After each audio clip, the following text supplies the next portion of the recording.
We're often morally required to promote the welfare of existing people. What about future people who do not yet exist? Are we ever morally required to create new people just because these new people would live happy lives? Does the fact that there could be trillions upon trillions of happy people in the far future provide us with overwhelming moral pressure to avoid extinction? According to total utilitarianism, you're always morally required to maximize total welfare. This view has some highly counterintuitive implications. If doing so maximizes welfare, total utilitarianism says you'd be morally required to inflict enormous costs on each presently existing person to ensure that the far future contains very many happy people. Worse still, it says you'd be morally required to inflict these huge costs on existing people to ensure that there are 10 to the 40th happy people in the far future, even if there otherwise would have been a mere 10 to the 20th people. I take a very different view. Not only do I reject total utilitarianism, but I reject any view that implies you're morally required to create new people just because these new people would live happy lives. There's no moral pressure to create happy people. I don't deny that there's moral pressure to avoid extinction. I only deny that the happiness of possible future people is a source of moral pressure to avoid extinction.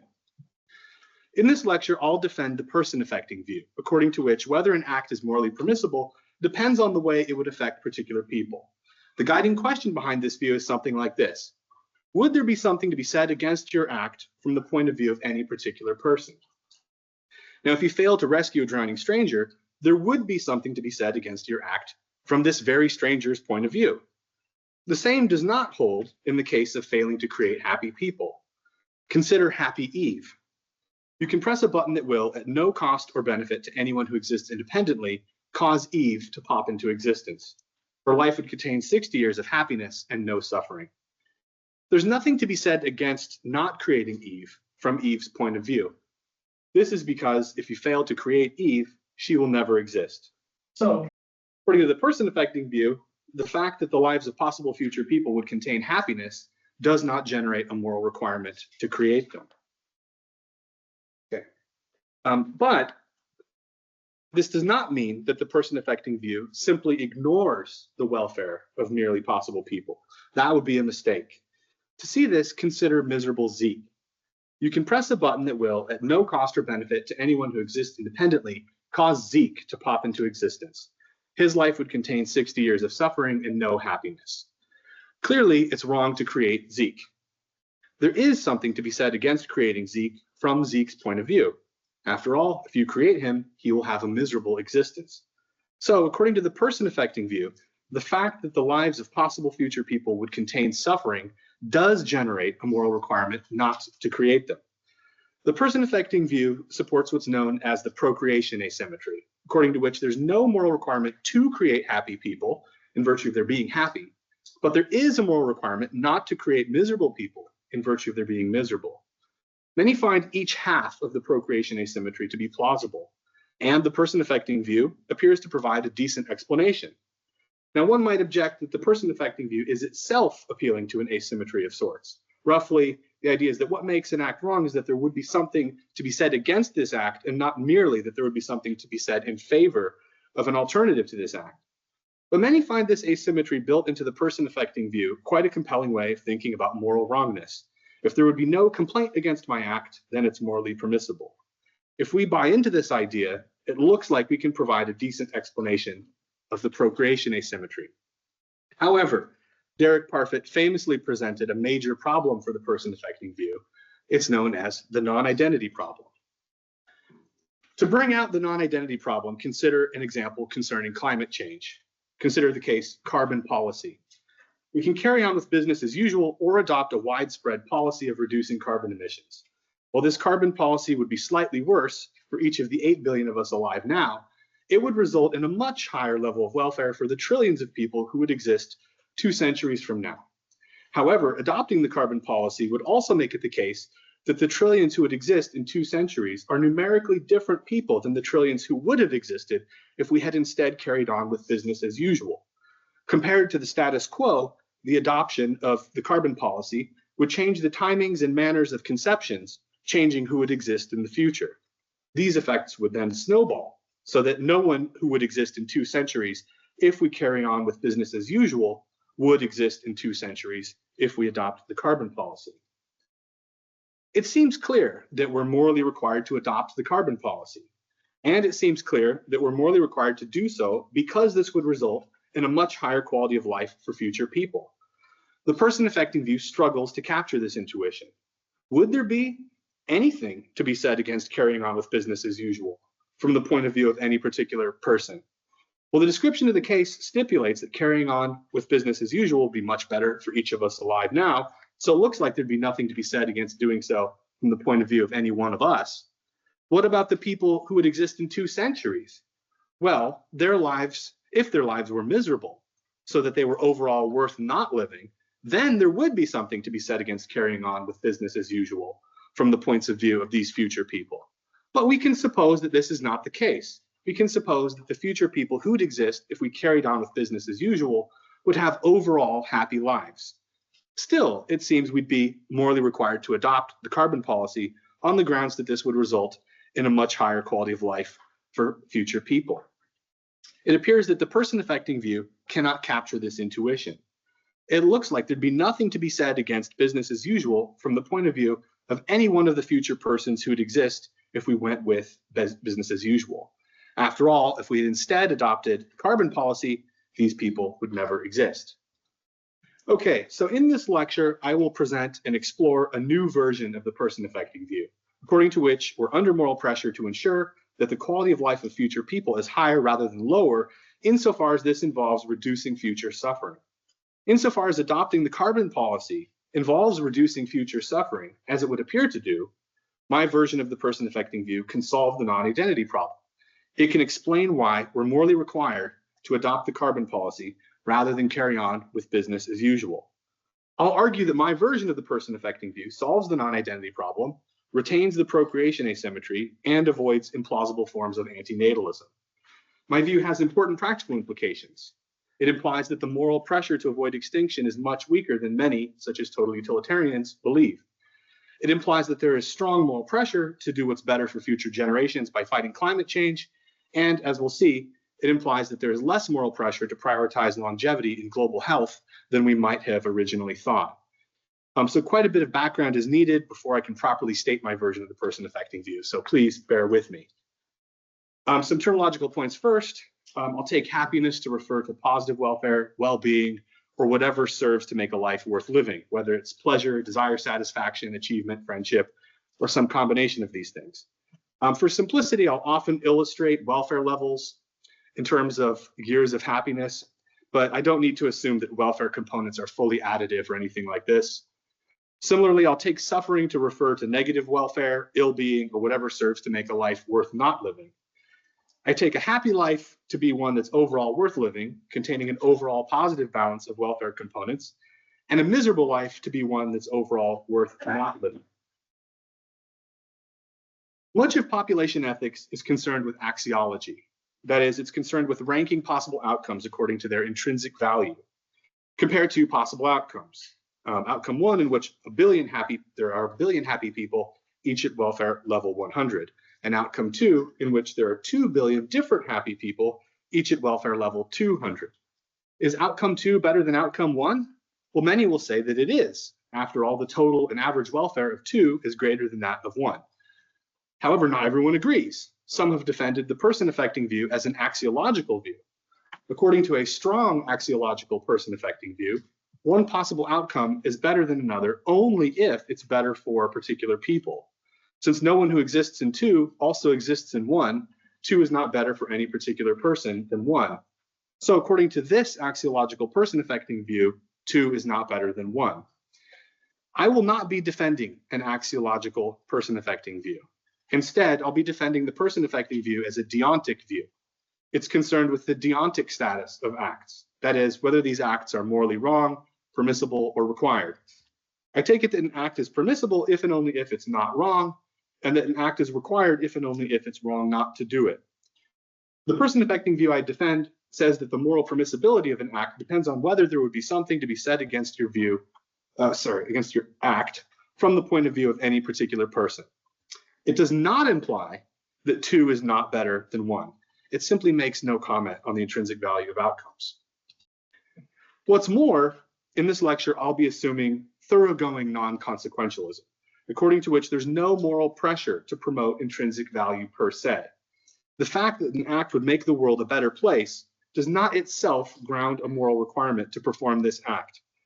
So while I won't be commenting on the intrinsic value of outcomes, even if beaming happy people into existence on some distant uninhabited planet did make the world a better place, it wouldn't follow that you'd be under any moral pressure to make the world a better place by creating these happy people.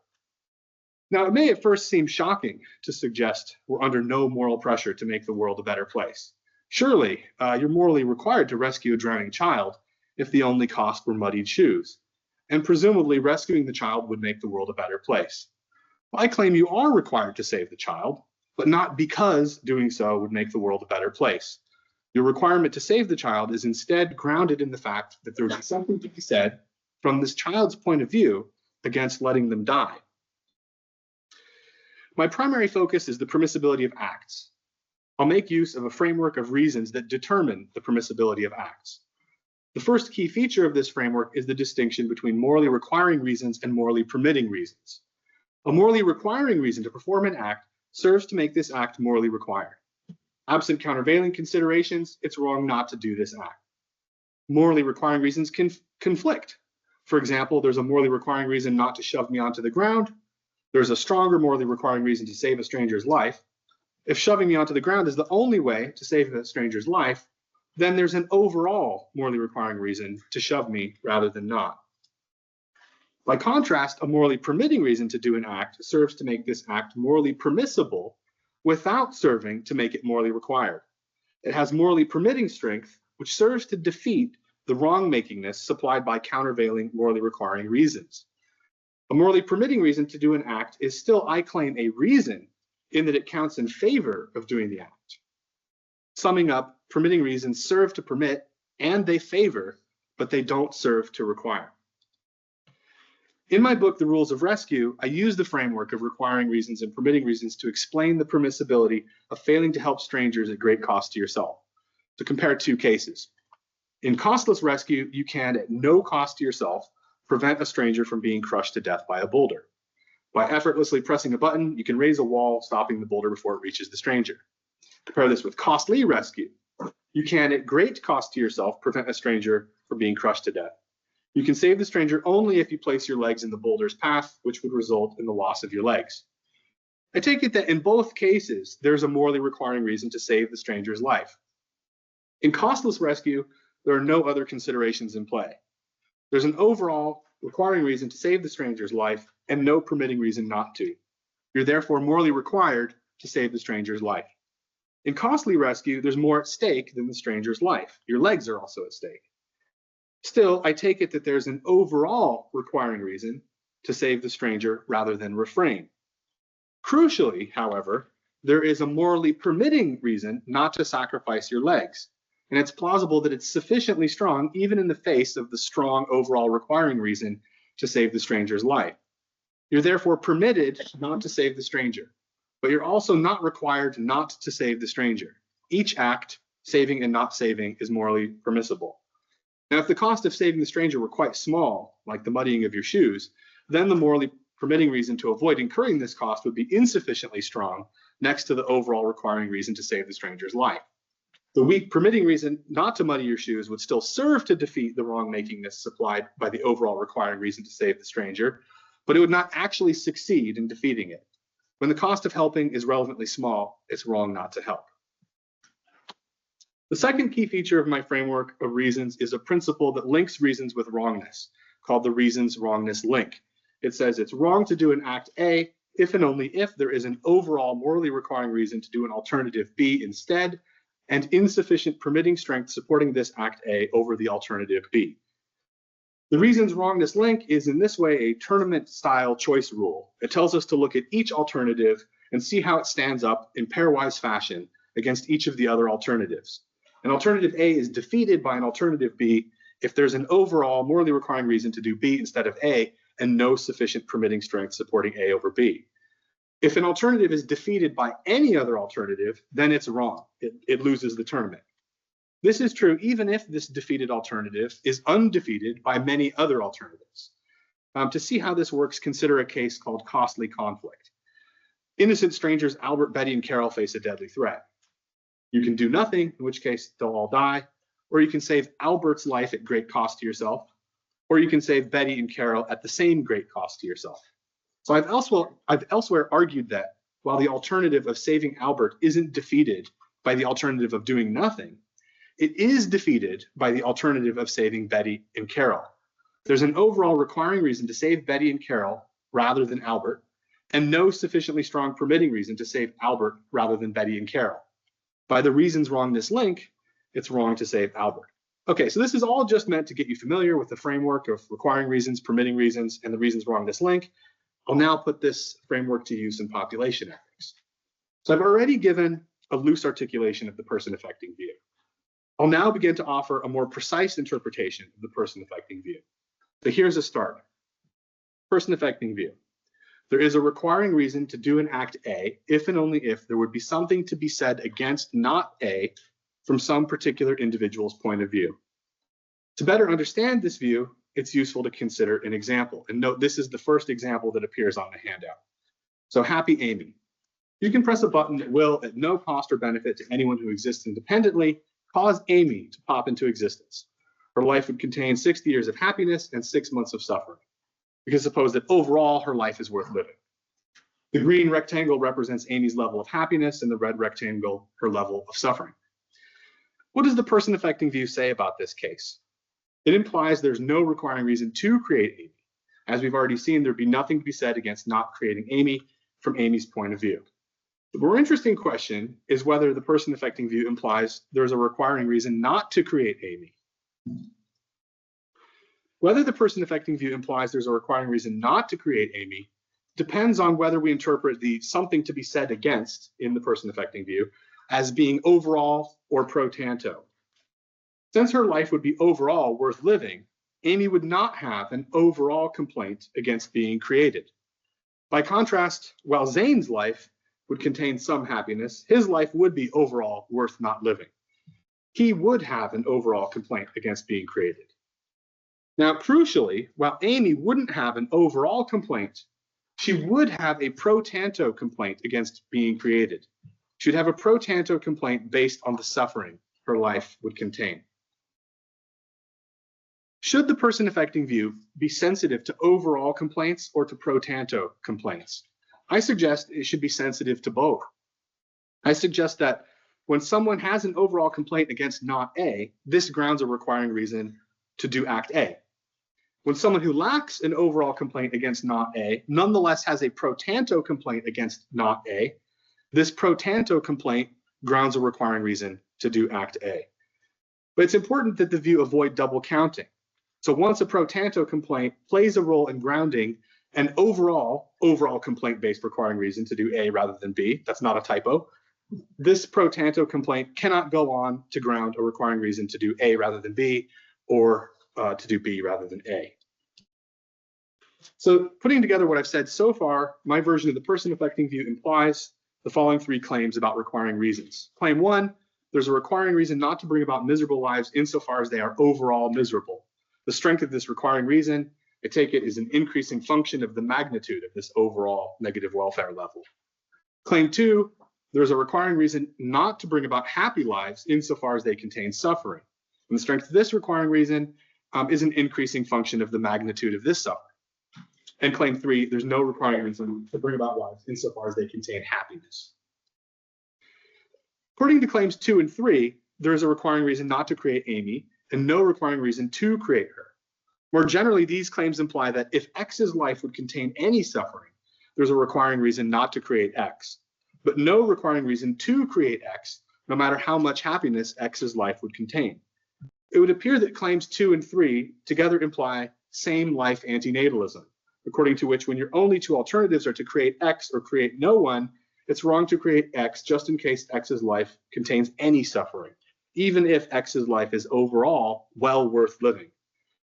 Well, it's one thing to claim that it's wrong to have children because of the bad effects this would have on those who exist already. It's quite another to claim that it's wrong to create an overwhelmingly happy person just because their life would contain a tiny bit of suffering. Indeed, I take it many would hold that it's morally permissible to create Amy in the Happy Amy example, even though her life contains 6 months of suffering. So although it has some notable defenders, I find same-life antinatalism deeply implausible. In addition to claims 1 through 3, we should accept claim 4. There is a permitting reason to bring about happy lives, insofar as they contain happiness. That is, there's a permitting reason to create a happy person rather than create someone else or create no one at all, insofar as the former alternative brings about more happiness than the latter alternative.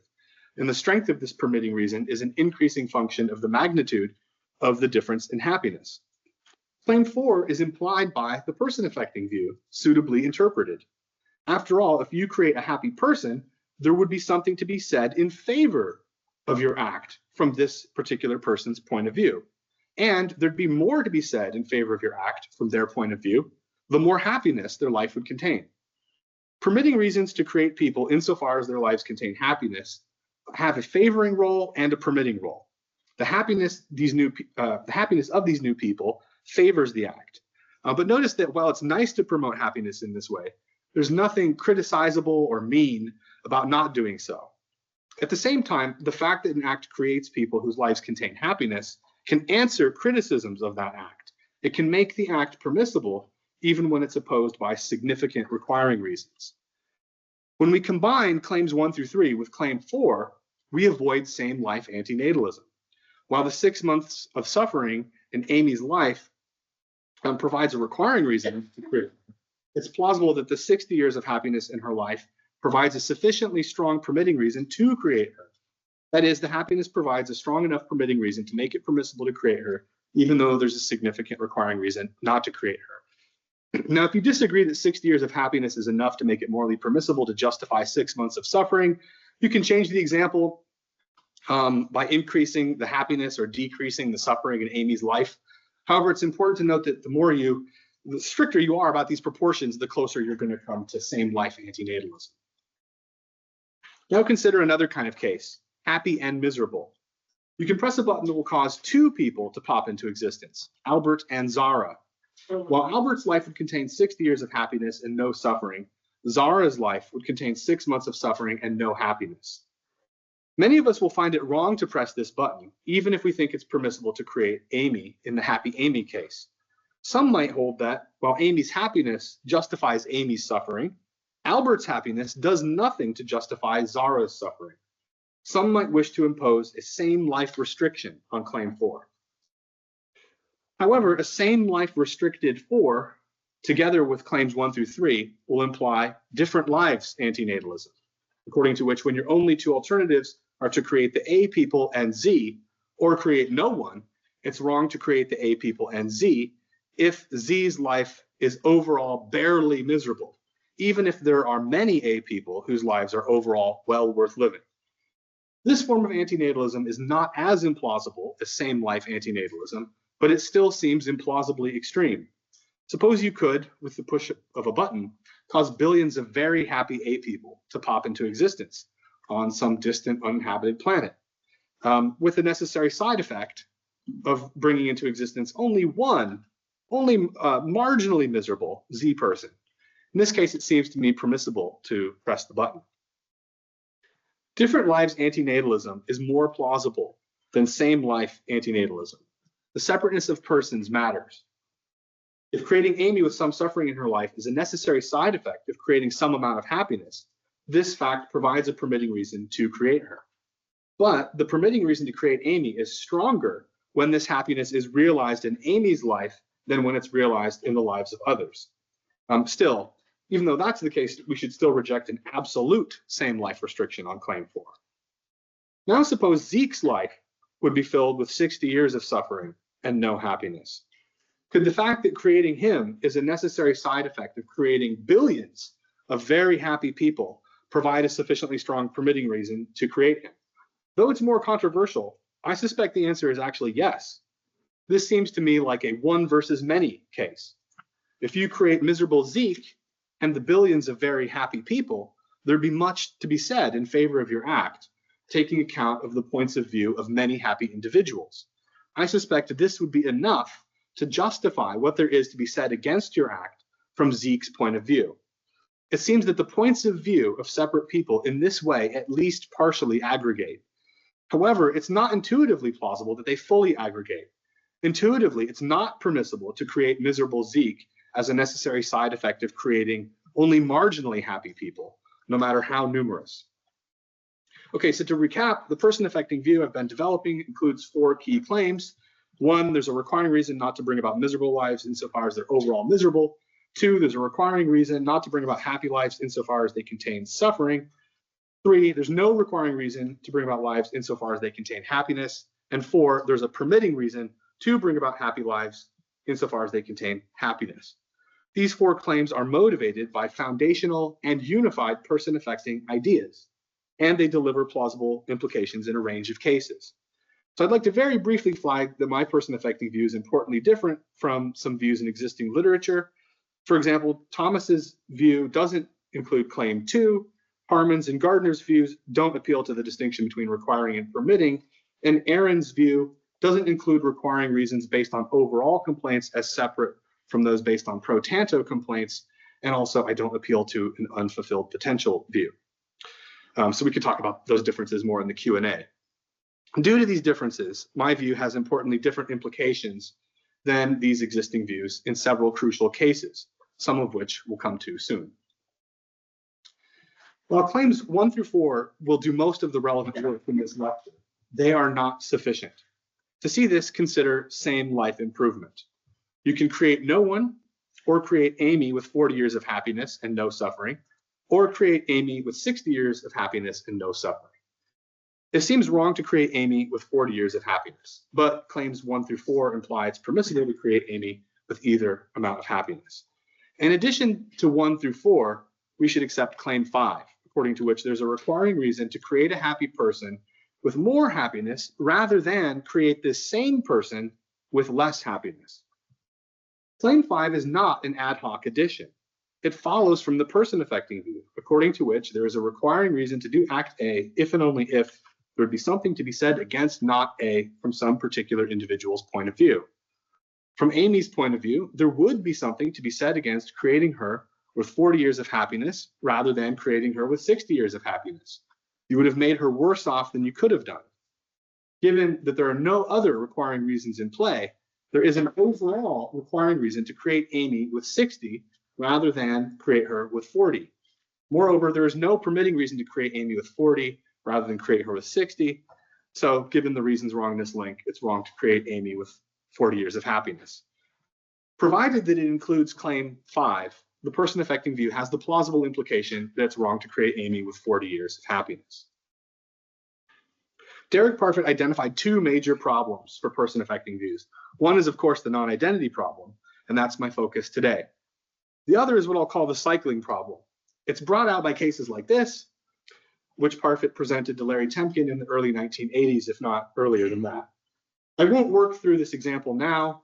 We can come back to it in discussion if you like. The basic issue here is that claim 5, which is needed to deal with same life improvement, appears to imply a cycle of requiring reasons, threatening to imply that each alternative is wrong in this Amy, Bobby, and Carly example. I won't here take a stand on how the person-affecting view should be developed to deal with the cycling problem. Instead, my focus is the non-identity problem, and I believe we can solve the non-identity problem somewhat independently of the cycling problem. So let's return to the non-identity problem.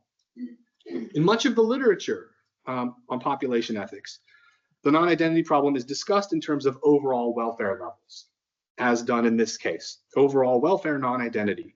You can create no one, or create Amy at overall welfare 40, or create Bobby at overall welfare 60. And often this kind of case is presented using rectangles to represent overall welfare levels. Many share the intuition that it's wrong to create Amy at 40, even if it's permissible to create no one at all. The problem is that the person-affecting view seems unable to capture this intuition, given that it says there's no requiring reason to create lives insofar as they contain happiness or positive welfare. Claim 5 won't help here, since Amy and Bobby are different persons. Many have sought to capture the non-identity intuition that it's wrong to create Amy in cases like overall welfare non-identity. However, I believe that the common way of thinking about the non-identity problem focusing on overall welfare levels, overlooks important differences between the welfare components that make up these overall welfare levels. I suggest it matters whether Amy's overall welfare level is lower than Bobby's because Amy's life contains more suffering than Bobby's, or merely because Amy's life contains less happiness than Bobby's. So let's consider non-identity cases in which Amy's overall welfare is lower than Bobby's because her life contains more suffering. Let's start with basic non-identity. You can create no one, or create Amy with 60 years of happiness and 6 months of suffering, or create Bobby with 60 years of happiness and no suffering. It seems wrong to create Amy, even though it's permissible to create no one. This intuitive claim is implied by 2 through 4, together with the reasons wrongness link. First, note that claims 2 and 3 imply that the only requiring reason present here is the requiring reason not to create Amy. There's therefore an overall requiring reason to create no one rather than create Amy, and an overall requiring reason to create Bobby rather than create Amy.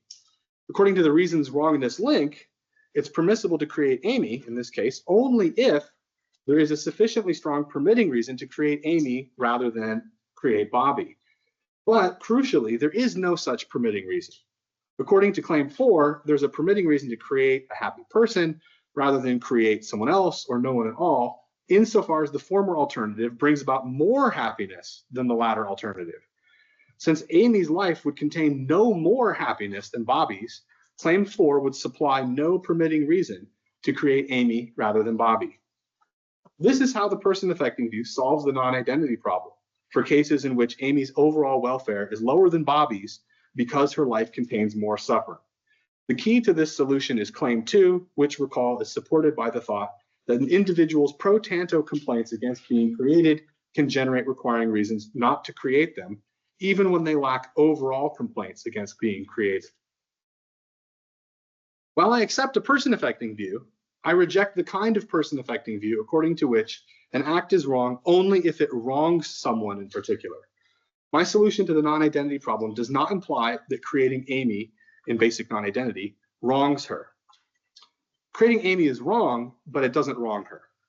To see how this works, consider the 2 alternative choice between creating no one and creating Amy with 60 years of happiness and 6 months of suffering. So we just take Bobby out of the picture for a minute. In this case, creating Amy does not wrong her. The combination of happiness and suffering that her life would contain makes it the case that she has no overall complaint against being created. But likewise, she has no overall complaint against being created in basic non-identity, in which you also have the third alternative of creating Bobby. The shift from the 2 alternative case to the 3 alternative case makes no difference to whether creating Amy wrongs her. Nonetheless, the shift from the 2 alternative case to the 3 alternative case does make a difference to whether creating Amy is wrong. There is an overall requiring reason not to create Amy, so that it's permissible to create Amy, so that for it to be permissible to create Amy, there must be a sufficiently strong permitting reason to do this act rather than each of its alternatives. When creating Bobby is not an alternative, there is a sufficiently strong permitting reason to create Amy rather than do the only alternative of creating no one. But when creating Bobby is an alternative, there's no sufficiently strong permitting reason to create Amy rather than create Bobby. Even if Amy has no overall complaint against being created, so that creating Amy is in this sense justified to her, creating Amy is still unjustified. It's wrong to create suffering or give rise to a pro tanto complaint without a good justification. So it's still wrong to create her. So again, I accept what I call the person affecting view, according to which requiring reasons to do an act A depend on whether there would be something to be said against not A from a particular person's point of view, but I reject person affecting views that say whether an act is wrong depends on whether it wrongs someone. To further see how my version of the person affecting view works, let's consider some variants of basic non-identity. So in basic non-identity 2, you can create no one, or create Amy with 60 years of happiness and 6 months of suffering, or create Bobby with 60 years of happiness and 1 month of suffering. Claims 2 and 3 imply that there are only 2 requiring reasons in play, a requiring reason not to create Amy and a weaker requiring reason not to create Bobby. It's permissible to create no one since this alternative is unopposed by requiring reasons. What about creating Bobby? Since the requiring reason not to create Amy is significantly stronger than the requiring reason not to create Bobby, there is an overall requiring reason to create Bobby rather than create Amy. There is an overall requiring reason to create no one rather than create Bobby, but there is a sufficiently strong permitting reason to create Bobby rather than create no one. So the alternative of creating Bobby is not defeated by the alternative of creating Amy, and it's not defeated by the alternative of creating no one. It's undefeated. By the reasons wrong in this link, it's permissible to create Bobby. What about creating Amy? There is an overall requiring reason to create no one rather than create Amy, but there's a sufficiently strong permitting reason to create Amy rather than no one. So the alternative of creating Amy is not defeated by the alternative of creating no one. However, there is an overall requiring reason to create Bobby rather than create Amy, and no permitting reason to create Amy rather than create Bobby. So the alternative of creating Amy is defeated by the alternative of creating Bobby. By the reasons wrong in this link, it's wrong to create Amy. So my person affecting view treats basic non-identity 2 much like basic non-identity. In basic non-identity 3, you can create no one, create Amy with 60 years of happiness and 6 months of suffering, or create Bobby with 40 years of happiness and 1 month of suffering. So this is just like basic non-identity 2 with respect to requiring reasons. The key difference is that now there is a permitting reason to create Amy rather than create Bobby. So creating Amy brings about 5 additional months of suffering, but it also brings about 20 additional years of happiness. I take it that it's an open, substantive question whether this additional happiness provides a sufficiently strong permitting reason. If it does, then it's permissible to create Amy. But we should be careful not to conclude that it's permissible to create Amy in this case on the basis of similar same life additions. For example, the fact that there's a sufficiently strong permitting reason to create Amy with 20 years of happiness and 5 months of suffering rather than create no one does not clearly imply that there's a sufficiently strong permitting reason to create Amy rather than Bobby in basic non-identity 3. Basic non-identity 3 involves additions of happiness and suffering across different lives. So, for example, the additional 20 years of happiness consists in the difference between Amy's 60 and Bobby's 40. Having said this, we should allow that there is some difference in happiness between Amy and Bobby that would justify the difference in suffering between them so that it's permissible to create Amy. Now consider a case in which Amy's welfare is lower than Bobby's merely because her life contains less happiness than Bobby's, non-suffering non-identity. So you could create no one, or create Amy with 40 years of happiness and no suffering, or create Bobby with 60 years of happiness and no suffering. On their own, claims 1 through 5 imply that each alternative is permissible. So this shouldn't come as too much of a surprise. According to the person affecting view, there's a requiring reason to do Act A if and only if there'd be something to be said against not A from some particular individual's point of view. There's nothing to be said against any of these alternatives from any particular individual's point of view. Not only does Amy lack any overall complaint against being created, she also lacks any pro tanto complaint against being created. Unlike in same life improvement, in non-suffering non-identity, there's nothing to be said against creating Amy with 40 years of happiness from Amy's point of view. You would have made her as well off as you could have done. Still, many report the intuition that it's wrong to create Amy in non-suffering non-identity. I believe there's good reason to doubt the reliability of this intuition. I suspect many will have this intuition because they are antecedently committed to the non-identity intuition in cases like overall welfare non-identity. But it's unlikely that when people imagine cases like overall welfare non-identity, they're imagining a case like non-suffering non-identity. Indeed, it's difficult to imagine non-suffering non-identity properly, so that there's absolutely no ill-being, whether hedonic or not, in Amy's life. It's very natural to imagine that Amy would, like nearly all of us, go through various trials and tribulations throughout her development as a person. So instead, what we need to do is try and imagine something like this. If you push a button, Amy will pop into existence as a fully grown adult human being on some distant uninhabited planet.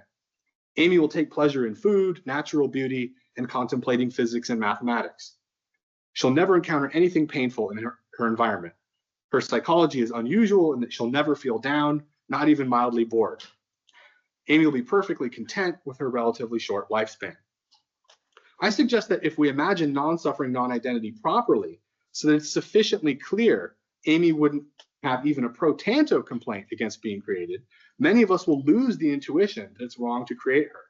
Indeed, if we were to imagine the case properly, I suspect many of us wouldn't even find it wrong to create Amy if her life consisted in just a very short period of mild happiness.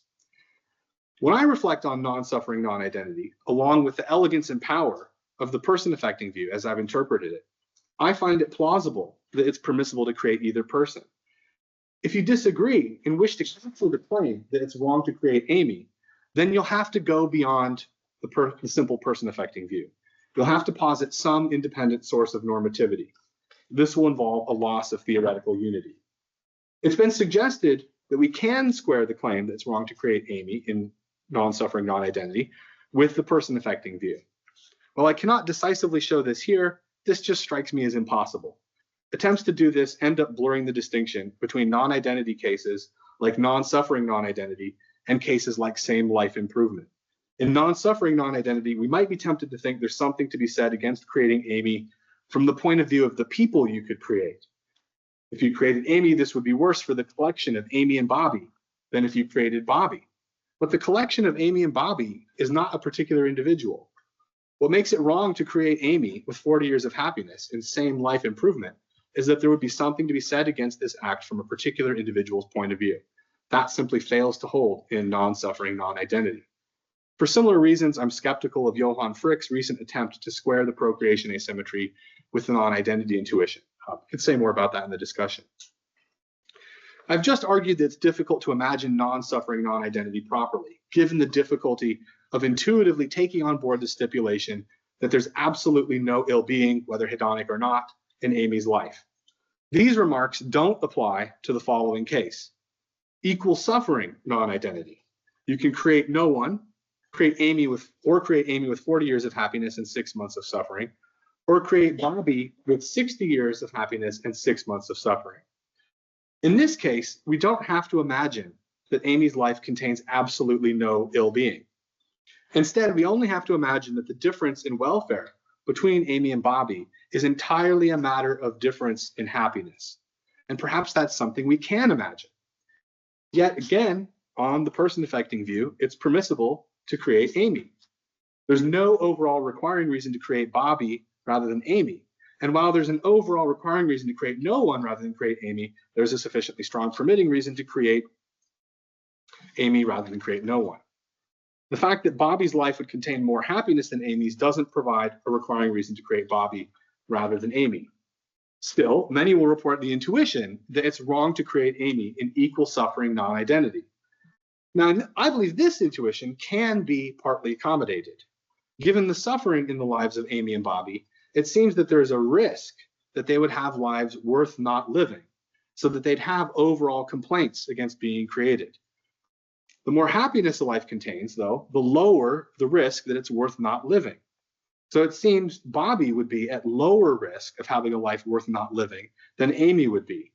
There are risk-based requiring reasons against creating each person, but the risk-based requiring reason against creating Amy is stronger. So if we get to incorporate this sort of difference in risk into the case, then we get an overall requiring reason to create Bobby rather than create Amy. Since there's no permitting reason to create Amy rather than create Bobby, we get the result that it's wrong to create Amy.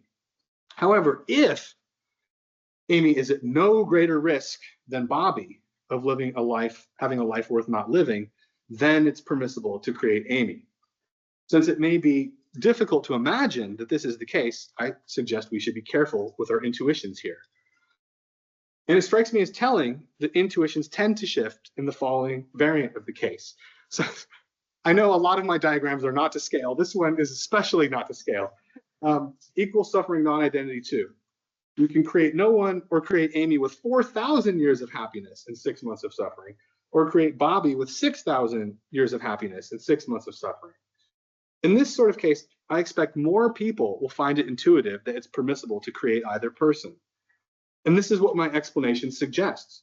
When the happiness in each life is increased sufficiently, there's virtually no risk that either person would have a life worth not living. And so virtually no risk-based requiring reasons not to create them. Note that these risk-based requiring reasons do raise some questions about double counting. I'm not sure what exactly to say, but it seems like the core issue here is uncertainty about whether a pro tanto complaint grounds a requiring reason directly or instead indirectly via an overall complaint. We can talk about that more if you like. Now consider cases in which those you could create would have lives worth not living. Miserable non-identity. You could create no one, but in this case, that would involve inflicting a lot of harm on existing people. They will face untold suffering if we create no one. Instead, we could create Amy with no happiness and 60 years of suffering, or we could create Bobby with 50 years of happiness and 60 years of suffering. The requiring reasons against creating no one, we can suppose, are strong enough to make this alternative wrong. Since the lives of Amy and Bobby are worth not living, each has an overall complaint against being created. So this is a case in which Claim 1 applies. According to Claim 1, there's a requiring reason not to bring about miserable lives insofar as they are overall miserable. While both Amy and Bobby have overall miserable lives, Amy's life is overall more miserable. After all, while Amy's suffering isn't compensated to any degree, Bobby's suffering is compensated to a significant degree by the 50 years of happiness in his life. So the requiring reason not to create Amy is stronger than the requiring reason not to create Bobby. So there's an overall requiring reason to create Bobby rather than create Amy. Since there's no permitting reason to create Amy rather than Bobby, it's wrong to create Amy. The person affecting view has the plausible implication that you're required to create Bobby in miserable non-identity. Now consider miserable non-identity 2. You could create no one, in which again this would be very bad for existing people, or create Amy with no happiness and 60 years of suffering, or create Bobby with 1,000 years of happiness and 70 years of suffering.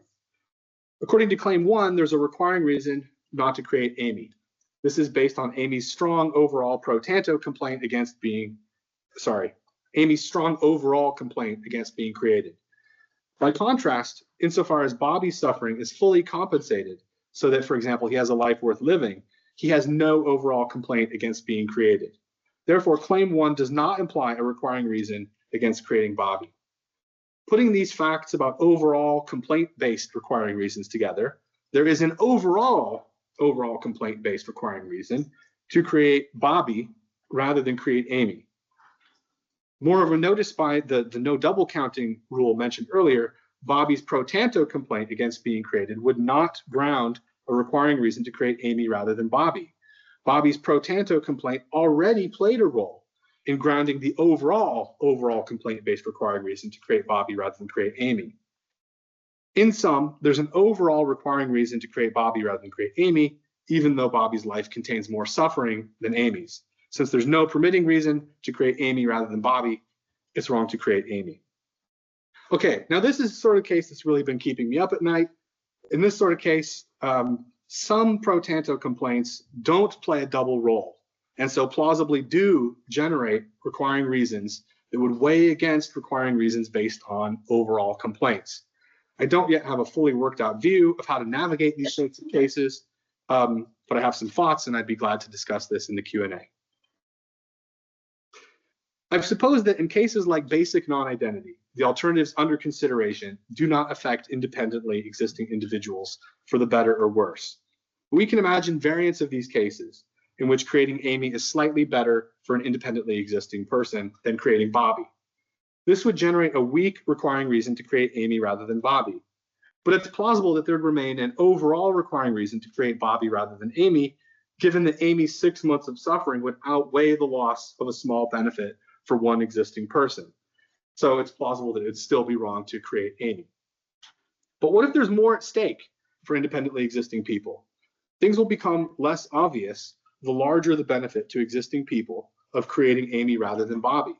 I take it that it's an open, substantive question how to weigh the requiring reasons to benefit existing people against the requiring reasons and permitting reasons generated by the person affecting view as specified by claims 1 through 5. Many of the non-identity cases I focused on so far have the following sort of form: create no one, create A, or create B. In more realistic non-identity cases, our alternatives will involve creating multiple different people. Recall the carbon policy example, the more real-life non-identity case from the beginning of the lecture. In this case, there are 3 relevant groups of people. There's the 8 billion of us alive now. There's the trillions of less well-off people who would exist in 2 centuries if we carry on with business as usual.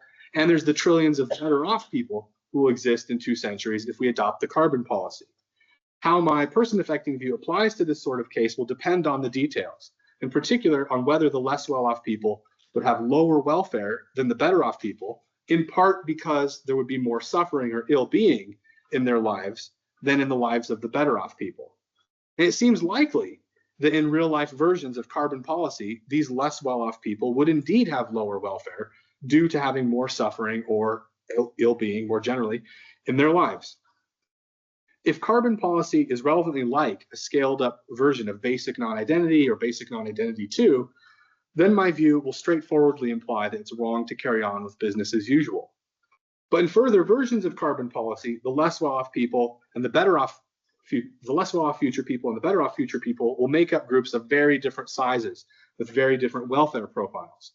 As I suggested when I briefly mentioned aggregation earlier, it's not obvious how best to extend the person-affecting view to some of these cases.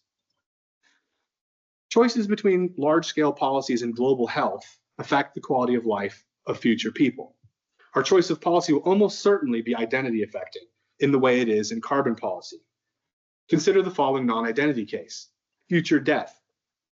We can invest in vaccines that will prevent future deaths. If we don't invest, many future people will die at the age of 40. If we do, these particular future people will never exist, and the same number of different future people will die at the age of 60. In real-world contexts, disease-induced deaths cause many forms of suffering to those who die as well as to those around them. My view implies there are suffering-based requiring reasons to invest in these vaccines. But on my view, the difference in happiness that results from future people living to 60 rather than 40 does not itself provide a requiring reason to invest in the vaccines. In cases like equal suffering non-identity, my view implies that there's no requiring reason to create Bobby rather than create Amy, merely on the grounds that Bobby's life would contain more happiness than Amy's. Death is a similar non-identity case. In this way, my view implies there's less moral pressure to invest in life-saving vaccines than we might have believed prior to taking account of the fact of non-identity. By contrast, there'd be no discounting of the requiring reasons to prevent future suffering in relevantly similar non-identity cases. For example, preventing suffering by treating parasitic infections or mental health issues. This may have implications for a priority setting in global health. Overlooking the fact of non-identity may result in overestimating the requiring reasons to promote longevity. It's worth noting that this is an area in which the correct theory of welfare may have significant practical implications. In particular, consider the following view, the shortfall view. Lives that contain under 50 years of happiness or positive welfare fall short of a standard of adequacy. Falling short of this standard is itself a source of ill-being or negative welfare. On this view, a life that contains only 40 years of happiness is, in one way, bad for the person living it. It's not merely that this life has less positive welfare than a life containing 60 years of happiness, or that the person living it is disappointed that they won't get more happiness. The shortfall view says that just in virtue of falling short of a standard of adequate lifetime happiness, the 40-year life thereby contains negative welfare that the 60-year life doesn't. Of course, the view can say different things about how much negative welfare is generated by falling short. It's compatible with the view that the 40-year life is still well worth living. If the shortfall view of welfare is correct, then the person-affecting view will imply that there are requiring reasons not to create happy lives insofar as they fall below the relevant standard of happiness. This would mean that cases like future death are relevantly like scaled-up versions of basic non-identity, and my person-affecting view will then imply strong requiring reasons to invest in the vaccines based on the shortfall in happiness. Depending on whether the shortfall view is correct, my person-affecting view will have different implications about the requiring reasons to promote longevity. Having said all this, it's not clear to me we should accept the shortfall view. First, there are questions about how to fix the relevant standard of adequacy. Should it be fixed by species membership, by an individual's innate potential for happiness, or what? It may be difficult to find any defensible answer. Second, there are questions about how much negative welfare is generated by falling short. As I said, the shortfall view needn't imply that the 40-year life that falls short of the standard of 50 years has so much negative welfare that this life isn't worth living. So the view needn't imply that. But presumably, as we consider possible lives with less and less happiness, at some point, the view will imply that the negative welfare generated just by falling short will outweigh the life's positive welfare, so that the life is worth not living. Suppose Amy pops into existence in some remote, uninhabited location as a fully grown adult and lives for one moderately happy day. She's perfectly content, and her life contains nothing sad or boring. She dies peacefully watching the sunset. The shortfall view would presumably say Amy's very short life is worth not living. I do not find that clearly true. At any rate, I've suggested, as I've suggested in the context of equal suffering non-identity, we can say sensible things about the importance of longevity without appealing to the shortfall view. Creating someone with a life that would contain significant suffering risks creating someone with a life worth not living, so that this person would have an overall complaint against being created. We can reduce this risk by ensuring that those who create have lives that contain more happiness rather than less. For example, by creating Bobby with 60 years of happiness rather than creating Amy with 40 years of happiness. Insofar as I'm able to properly imagine that the suffering in each life is the same, and that each alternative would truly carry no risk of creating someone with a life worth not living, then I find it permissible to create either person. There are powerful requiring reasons to promote longevity in non-identity cases, like future death. But these reasons are based on reducing future suffering and reducing risks of overall complaints against being created. They're not based on increasing total happiness. I've presented a new version of the person-affecting view. It captures the procreation asymmetry, and it avoids implausible forms of anti-natalism. Importantly, it solves the non-identity problem. On my view, there are requiring reasons to ensure that the quality of life of future people is higher rather than lower, insofar as this involves reducing future suffering, even when this is better for no particular individual, and even when all the future people in question have lives worth living. There's powerful moral pressure to improve the future in certain cases. For example, I suspect there's such pressure to tackle climate change and avoid various forms of civilizational collapse. Doing so would prevent considerable future suffering. However, my view recognizes no moral pressure to ensure that the quality of life of future people is higher rather than lower, when this merely involves increasing the amount of happiness in the future and isn't better for anyone in particular. For example, my view says there's no moral pressure to colonize space or engineer future human lives to be longer if the only upshots of doing so are increasing total happiness. Many, including Parfit, believe that the vast potential happiness of future people provides overwhelming moral pressure to avoid extinction. On my view, this happiness provides no such pressure. At the same time, on my view, future happiness is a source of permitting reasons. There'd be something to be said in favor of bringing about happy futures from the points of view of the particular individuals who'd inhabit them. Thanks very much.